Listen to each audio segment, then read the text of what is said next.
بسم الله الرحمن الرحيم الحمد لله رب العالمين وصلى الله على سيدنا محمد أشرف الأنبياء والمرسلين وعلى آله وصحبه ومن والاه يوم الدين والتعلم والتعليم والتذكر والتذكير والنفع والانتفاع والإفادة والاستفادة والحث والتمسك بكتاب الله وسنة رسوله صلى الله عليه وسلم والدعاء للهدى والدلال للخير ابتغاء من جناه ومرضات قرب ثوابه سبحانه وتعالى. سبحان الله والحمد لله ولا إله إلا الله أكبر لا قوة إلا بالله العظيم. عدد ربك كتب مكتوب أبد على أبد ودهر داهرين. سبحانك لا علم لنا إلا ما علمتنا إنك أنت العليم الحكيم وحسبنا الله ونعم الوكيل ولا حول ولا قوة إلا بالله العظيم. اللهم إني أعوذ بك من أن أضل أو أضل أو أزل أو أزل أو أظلم أو أجهل أو يجهل عليها. اللهم أغننا بالعلم وزينا بالحلم وأكرمنا بالتقوى وجمّلنا بعافية يا الراحمين يا أرحم الراحمين يا أرحم الراحمين. Okay, so we're picking up where we left off in the book The Ladder to Success and True Loving Allah Ta'ala by the great scholar Abdullah bin Hussayn bin Tahir. We're picking up where we left off on the obligatory acts of ablution. He says, فَصْلٌ فِي فُرُوضِ الْوُضُوءِ. He says, ablution is among the conditions for prayer. Its obligatory acts are 6. The first is the intention in the heart of obtaining purification for prayer or another sufficient intention when washing the face. The second is washing the face in its entirety from the hairline of the head to the chin and from ear to ear.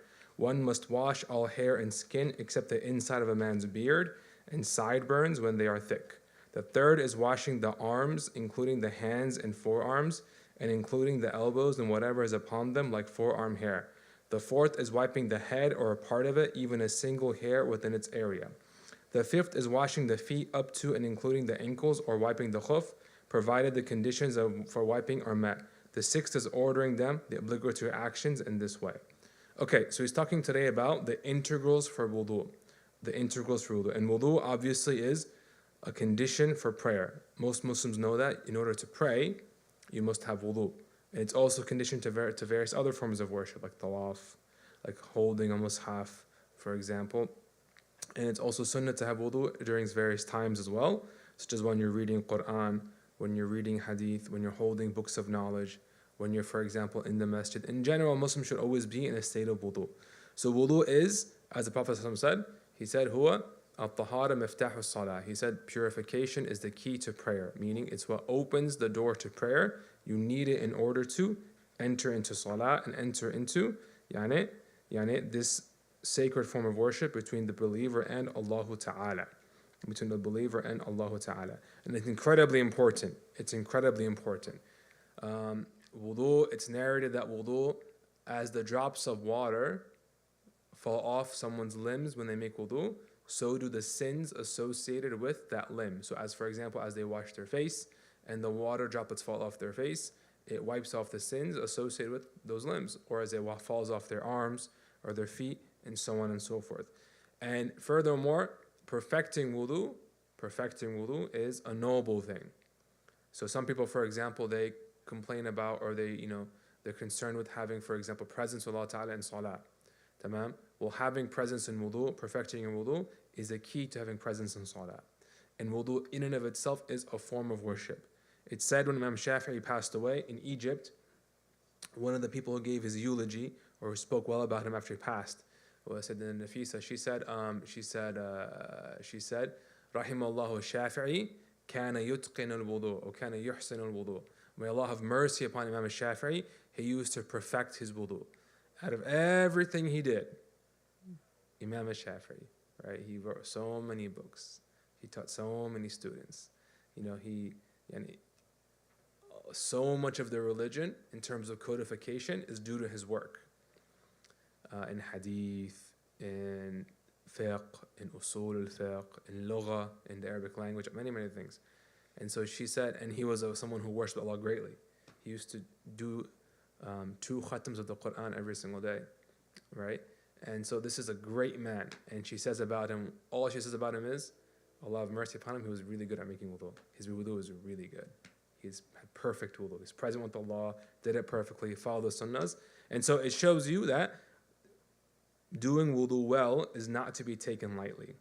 Tamam? To do wudu well is something that every Muslim should strive to do. Something that every single Muslim should strive to do for the reasons we mentioned. It purifies your sins, it prepares you for salah, and also because in and of itself it is a form of worship. It's in and of itself a form of worship. Bismillah. Allah Ta'ala says in the Quran, He says, يا أيها الذين آمنوا إذا قمتم إلى الصلاة فاغسلوا وجوهكم وأيديكم إلى المرافق وامسحوا برؤوسكم تمام وأرجلكم تمام. So He says, O you who believe, when you stand to pray, wash your face, wash your arms up to and including or up to the elbows, wipe your head, and wash your feet, yani wash your feet. So the integrals of wudu are mentioned, most of them are mentioned in this verse of the Quran, in Surah Al-Ma'idah. To wash your face, wash your arms, wipe your head, and wash your feet. 4 of the integrals are mentioned in this ayah. So where do the other 2 integrals come from? There are 6 integrals for making wudu in the Shafi'i school. The first one is making an intention, then washing your face, then washing your arms, then wiping your head, then washing your feet. And the last one is to follow the specified sequence or to follow the specified order, to not do things out of order, to bring something forward, delay something. No, you have to do it in order. So where did intention and where did doing things in order come from? Intention came from the hadith of Prophet ﷺ. He said, إِنَّمَا الْأَعْمَالُ بِالنِّيَّاتِ. Verily actions are by their intentions. Okay? He said, verily actions are by their intentions. This tells you that every single thing you do, tamam, you get rewarded for it based on your intentions. Or you get sin for it based on your intentions. Tamam? Actions are by your intentions. And so, the phrasing of this hadith is general. So all actions are by their intentions. So all actions need an intention in order for it to turn into worship, in order for it to turn into something you get rewarded for. Furthermore, this is further emphasized in the fact that wudu has certain actions in it that are routine, like washing your face, like washing your arms. These are routine things you do throughout the day, right?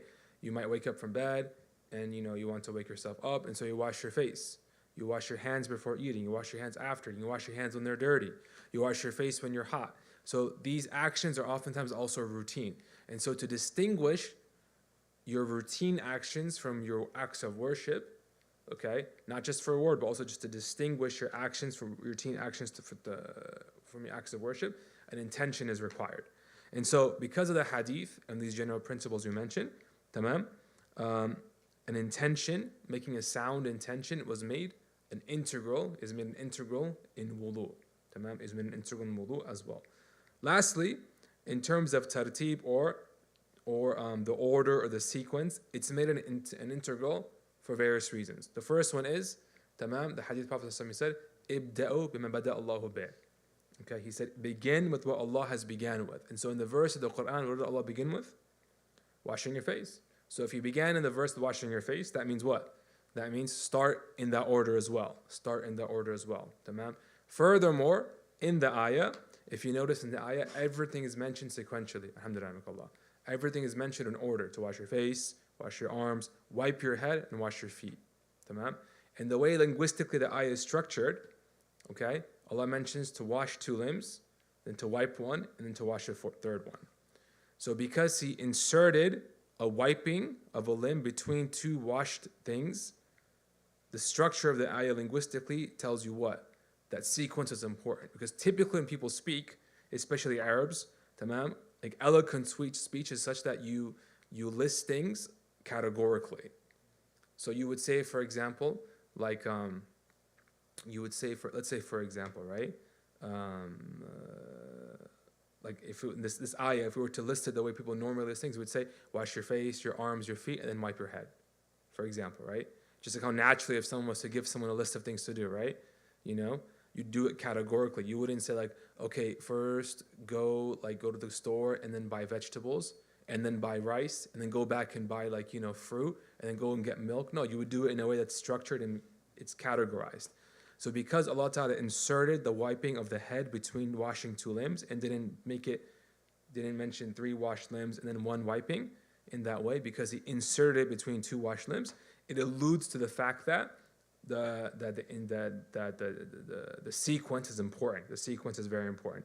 Furthermore, tamam, the hadith of the Prophet ﷺ, the hadith that mention the Prophet ﷺ making wudu, and all those hadith of the Prophet ﷺ was what? He would made wudu in sequence. He never made wudu out of order. And so for all these reasons, sequence, the order, the arrangement, the sequence is also considered what? It's considered an integral of wudu. So now we have 6 integrals of wudu: to make an intention, to wash your face, to wash your arms, to wipe your head, to wash your feet, and then to do it sequentially, to do it, in the arrangement that is mentioned in the ayah. Tayyib, he says, ablution is among the conditions for prayer. Its obligatory acts are 6. The first is the intention in the heart of purification for prayer or another sufficient intention when washing the face. The first integral is to make an intention. The very first integral is to make an intention, okay? The very first integral is to make an intention. Now, an intention, we said, it's to gain reward, number 1. Number 2 is to distinguish your routine actions from what? From your acts of worship, right? How would you know if someone goes, right, and just starts washing their hands or washing their face at the sink, right? It could be routine, it could be worship. Just like how, for example, if someone was to go and just take a shower or a bath, it could be routine or it could be worship. Tamam? So you need an intention. So the intention is the very first integral. Now, the place of the intention is what? Is your heart. Meaning what? Meaning it's not obligatory to actually articulate it. Articulating the intention on your tongue, tamam, is sunnah. That's only sunnah. At least you have to have it in your heart. So the place of the intention is your heart. Articulating it is sunnah. When do you make the intention? You make it as soon as you start washing your face. Okay? As soon as you start washing your face. Tamam? That is when you make your intention.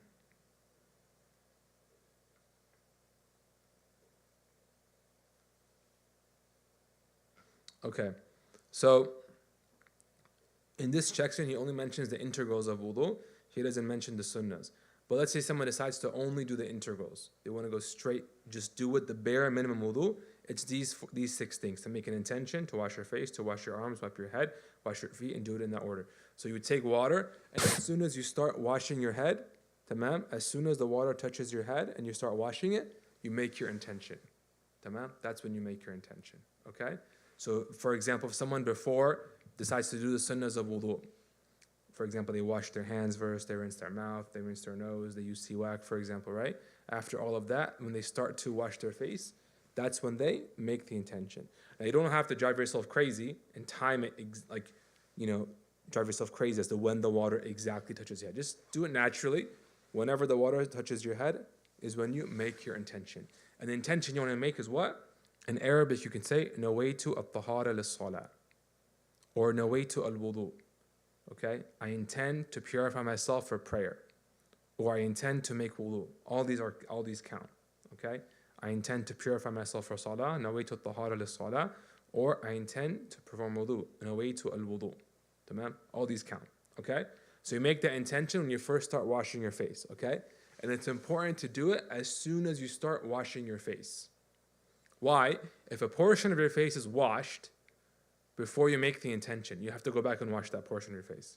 So for example, let's say like someone has water. Now it's sunnah to start washing your face from the top. You could wash it anywhere from wherever you want when you start, but it's sunnah to start at the top. So let's say someone has water and they start washing their face, and it's only when they're here when they say, I intend to purify myself for salah, and they wipe here. Now all this face was what? It was washed without an intention. So you have to go back and wash the portion that was washed without an intention. So the very first integral is to what? Is to make an intention. And you do that when you first start washing your face. And all you have to say is what? All you have to say is, I intend to make wudu, or I intend to purify myself to pray.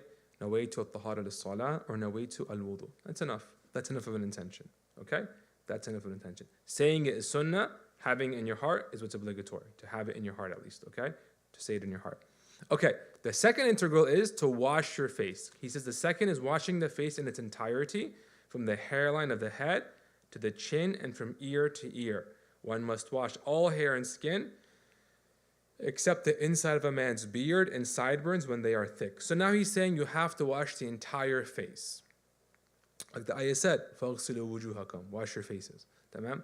So the face is defined as what?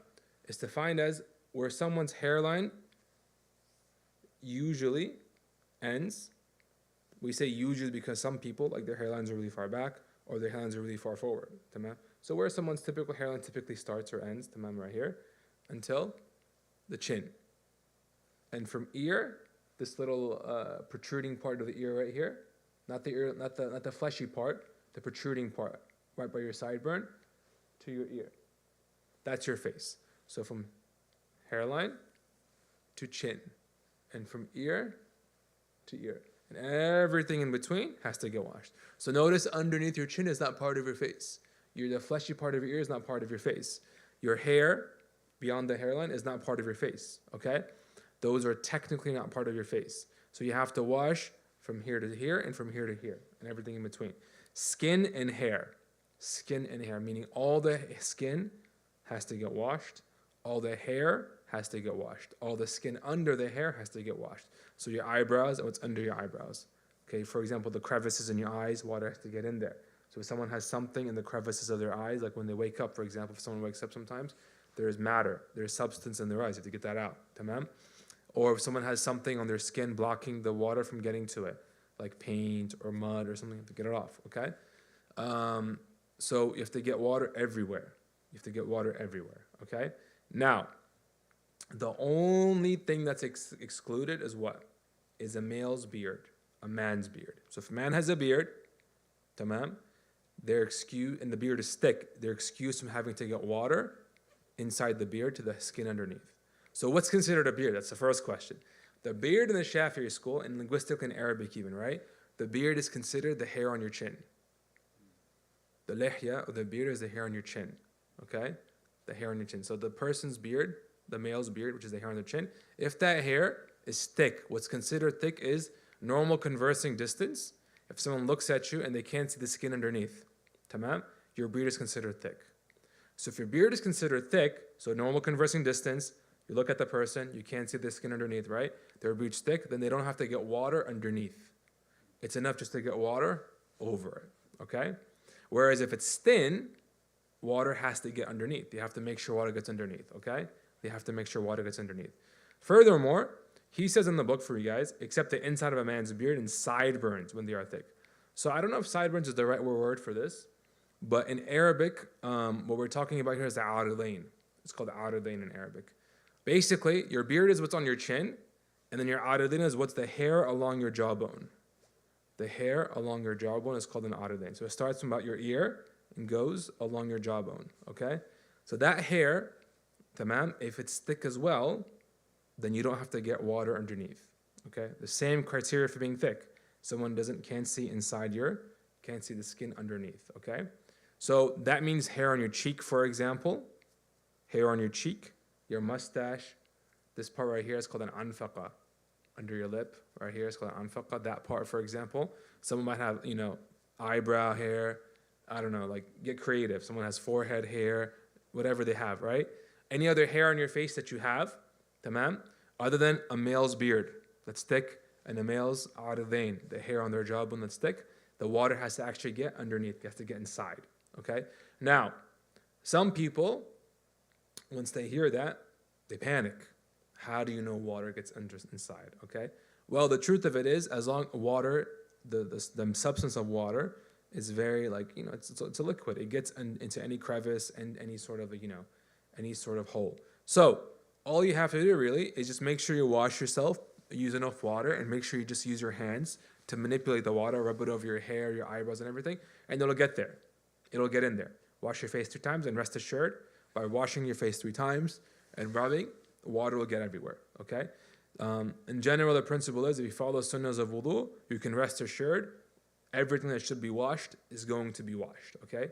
Everything that should be washed is going to be washed. So, the second integral is what? Washing your face in its entirety from the hairline of the head to the chin and from ear to ear. You must also wash all the skin and the hair except for the inside of a man's beard and the inside of the hair on their jawbone, the aridain. He calls it sideburns here.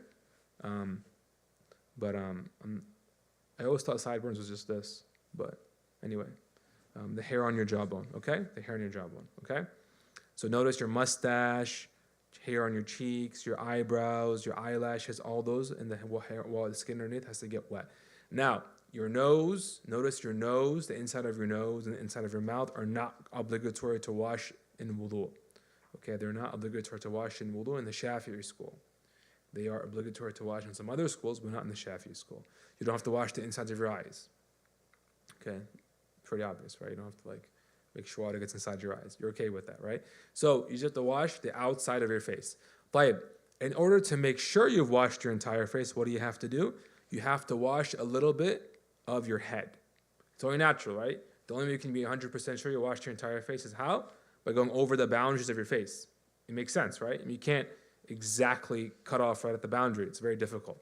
So you have to wash a bit of your ears as well, a bit of your hair, a bit under your chin as well, to make sure you cover the entirety of your face. Okay, so you finished the face and you finished the intention. What's next? The third is washing the arms, including the hands and forearms, and including the elbows and whatever is upon them, like forearm hair.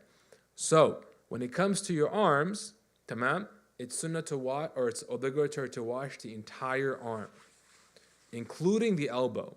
So you can't stop before the elbow. You have to wash the elbow and basically wash a little bit of your upper arm. Okay? So in the ayah, Allah Ta'ala says, ila al-marafiq. He uses the word ila, which means to. But really, what the practice of Prophet tells us, it really means is what? Including. So you should wash your entire arm, including your elbow. Okay? Including your elbow. The order doesn't matter. You can do your left one before your right one, no problem. Okay? Just make sure you wash the entirety of your arm from your fingertips up to and including your elbow, and get a little bit of your upper arm. Now, your arms are different than your face. There's no excused portion of your arms when washing it. Meaning, if someone has hair on their arms, all the hair has to get wet. Everything under the hair has to get wet. If they have like longer fingernails, they have to make sure everything under their fingernails gets washed as well. Okay? So if there's any grime under the fingernails, any sort of dirt or whatever, it has to all come off. Okay? All right? So the third is washing the arms, including the hands and forearms, including the elbows and whatever is upon them, like forearm hair. The fourth is wiping the head or a part of it, even a single hair within its area. So the next integral, the fourth integral is what? Is to wipe a portion of the head. Now, there's a difference between washing and wiping. What's washing? Washing is when water runs over something. So if you took water and you poured it on something, water, if it runs over it and it drips off, that's washing. Okay? Whereas wiping is just a transfer of moisture. So for example, let's say like this is wet, right? I take some water, my finger is moist now, okay? And I just did this. I transferred moisture to this part of my face. That's wiping. In the Sharia, that's wiping in wudu, okay? Whereas running or washing is water has to actually run over that limb. So big difference between washing and wiping. When it comes to your head, all you're obligated to do is what? Is to wipe. You just have to wipe, not actually wash. If you want to wash, you can wash. That's wiping and about and more, right? Washing something is wiping and more. You've transferred moisture, not just transferred it. Water is actually running over it, right? So the fourth is wiping the head or a part of it, even a single hair within its area. So everyone knows what their head is, right? The head is, here. So all you have to do is wipe a portion of your head, the scalp, or the hair on your head. Even if all you do is this, it's enough. Just a fingertip, it's enough. There's no minimum amount of hairs. There's no minimum amount you have to do. As long as a portion of your head gets wet, it's enough. So the scalp is obvious, right? Everything beyond the hairline, okay? Even the part here above your ears, it's all considered your head. So when it comes to hair, though, if you decide to wipe your hair, tamam, okay, you have to make sure the part of your hair that you wipe is the part that's within the limits of the head. What does that mean? Someone, for example, has long hair. Someone has long hair, okay? Okay, someone has long hair. Long hair such that, for example, if they were to let it just drop, what would happen? Not everyone's hair drops. Some people's hair doesn't drop, right? If it's really curly or something. But imagine if the hair was to drop. Okay, how would it drop? Some parts of it might go outside the boundaries of the face, of the head, right? So for example, if they have really long hair over here, like the bangs, it would just fall on their face. If they have long hair in the back, it'll fall behind them. If they have long hair here, it'll fall to the ears. Okay, someone decides to just wipe the tips of their hair that's outside the boundaries of the head. Someone, for example, has long, like a ponytail, okay? And they just wet their fingers and just do this for wudu. They just wipe the ends of their hair. Does that count? It does not count, okay? Why? because the part of the hair that they wiped is not within the boundaries of the head. Okay? You have to make sure that the part of your hair that you wipe is within the boundaries of what? Of your head. So the easiest thing to do, okay? Again, we're talking about the minimum wudu first. We'll flesh it out in future lessons with the sunnahs and everything.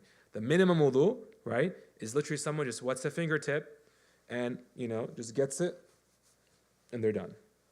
Gets it somewhere on the scalp, just stick your finger and do that. Make sure you get the part of your hair that's part on top, like within the confines of your head, or get the scalp or something like that, and you're done. You're good.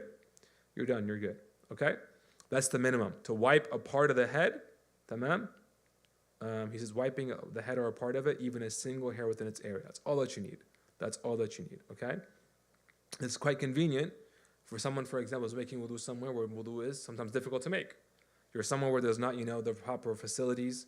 You're somewhere like the airport or like traveling, a gas station. Who knows where you could be, right? At work, and you don't have the, you might not be able to wipe your head out completely, whether because you're wearing like a kufi or a woman's wearing hijab or you're wearing a turban or something, right? You just wet your finger, stick it in there, and you're done. And you can even wipe above your ear. That counts too, okay? That counts too. All right? That's the fourth integral. The fifth integral is washing the feet. Washing the feet. So you have to wash your feet up to and including the ankles. Tamam? Up to and including the ankles. Okay? So you must wash your feet up to and including the ankles. All right. So that's pretty straightforward. It's like the arms. Meaning what? The order, you can do left and right or right and left. It's all valid. Okay? Just make sure you wash everything on your feet. The water gets under your toenails, the hair on your foot. If you have cracks in your feet, the water gets inside. Again, as long as someone follows the sunnahs of wudu, amongst which are washing 3 times and rubbing, you can rest assured water is going to get everywhere. Okay? So the fifth is washing the feet up to and including the ankles or wiping the khuf, provided the conditions of wiping are met. Notice you can't just wipe the feet without khufs. Some people think, right? Okay, if they're in a situation where it's hard to wash their feet, they'll just wipe over their feet, or they'll wash it in a way where water doesn't actually run on it. Maybe they wet some paper towels and they just dab their feet, okay? Or something like that. All that doesn't count.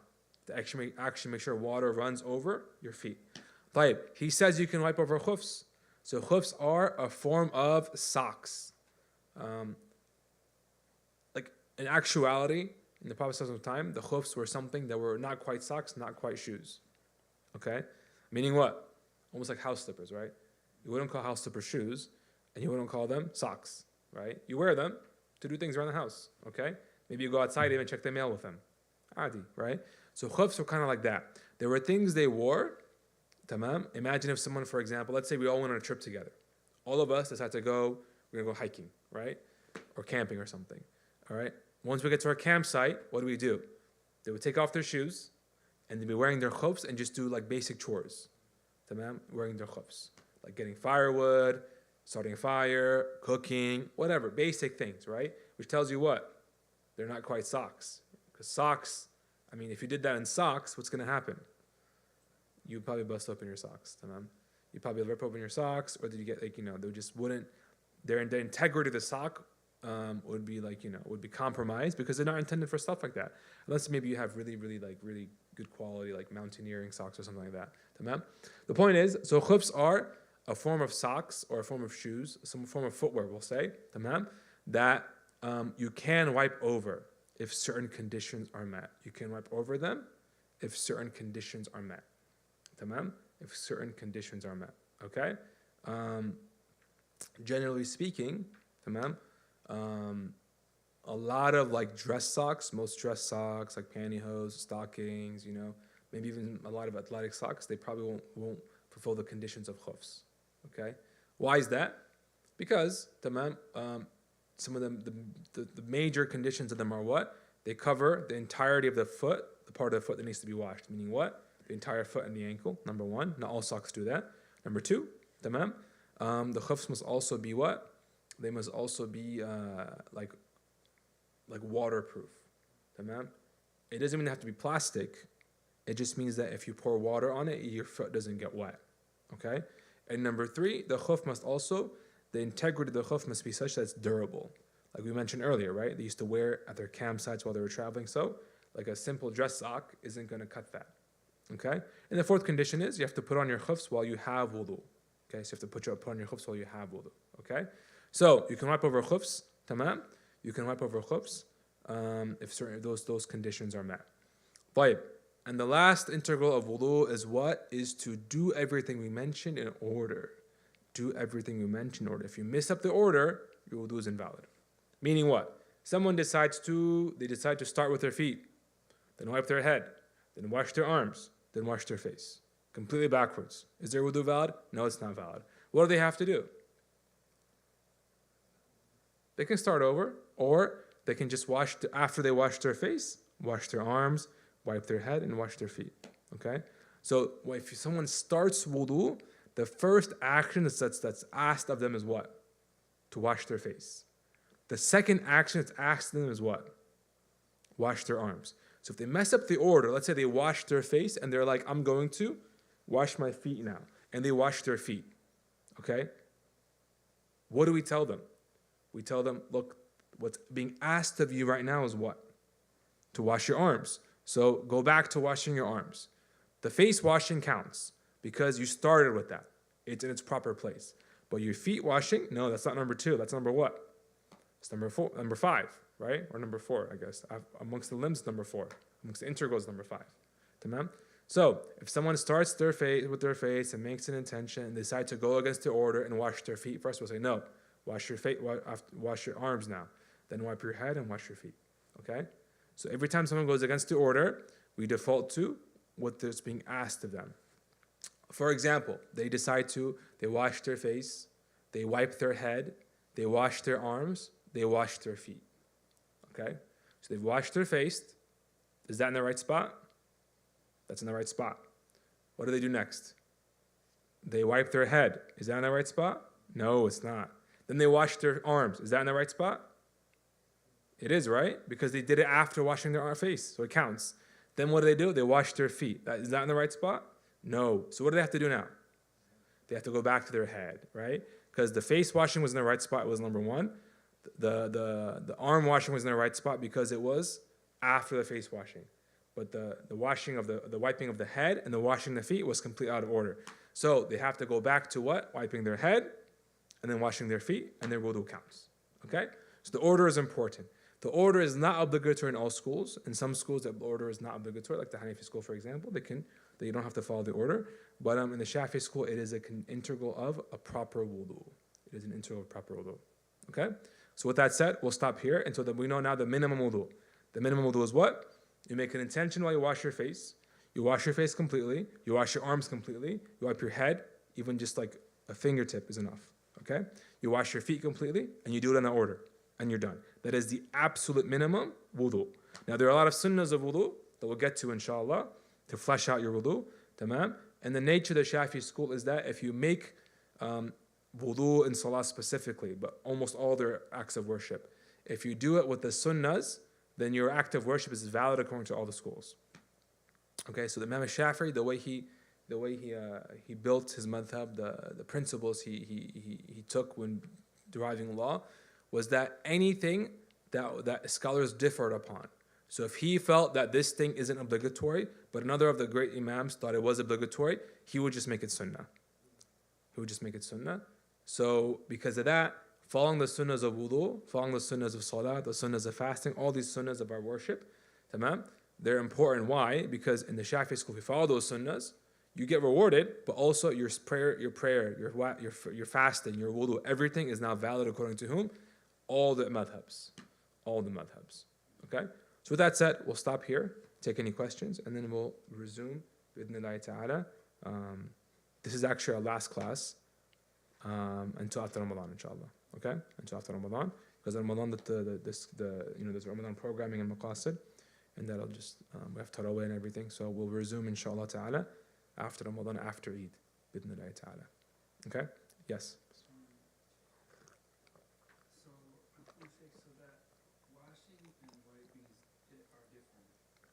Yes.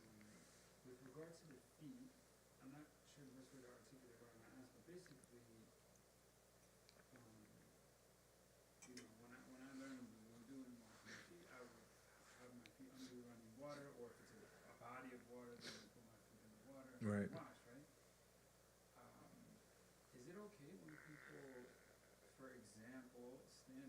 sink and take water without putting their foot under the running water and just wipe, like, and it doesn't seem like they're even really paying close attention to what they're doing. Not that I'm trying to analyze their wudu, I'm there making wudu, but I turn naturally and I'm seeing that happen.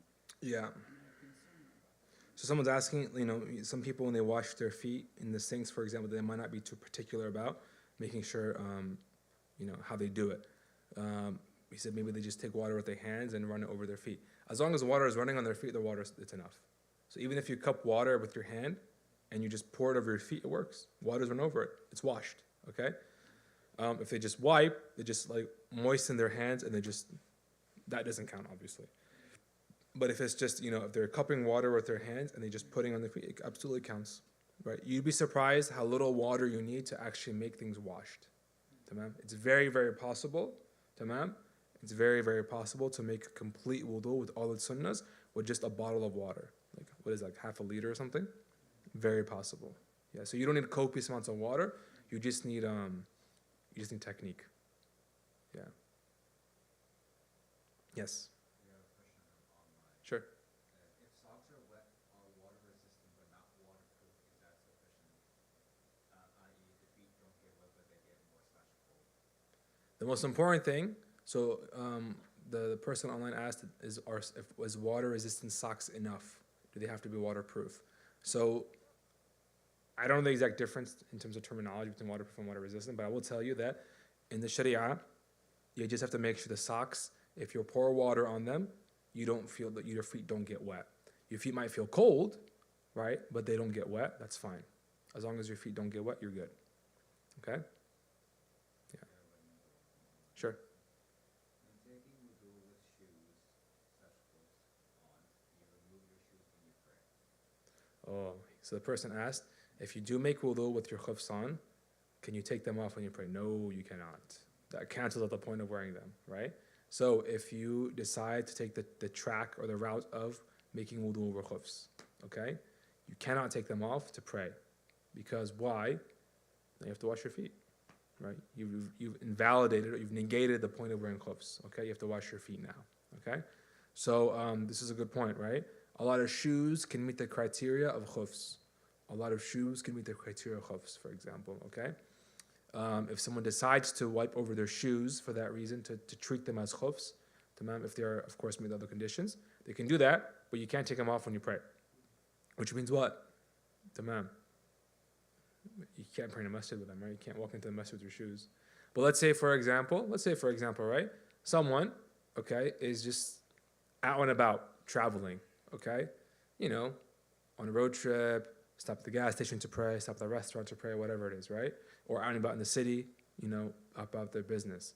Okay? You can pray with your shoes on in the city, right? Or the gas station or the rest stop or whatever. No problem.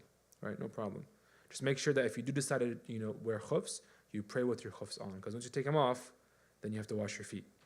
Okay? All right. Is that it? That's it? So we have the Fatah gives us tawfiq, seek beneficial knowledge, and accepts that from us, and that He gives us tawfiq to act upon it. And spread all over the world. Words our teachers, our shuyukh and our loved ones. May we stop the Prophet Sallallahu Alaihi Wasallam and Hadrat al-Nabi.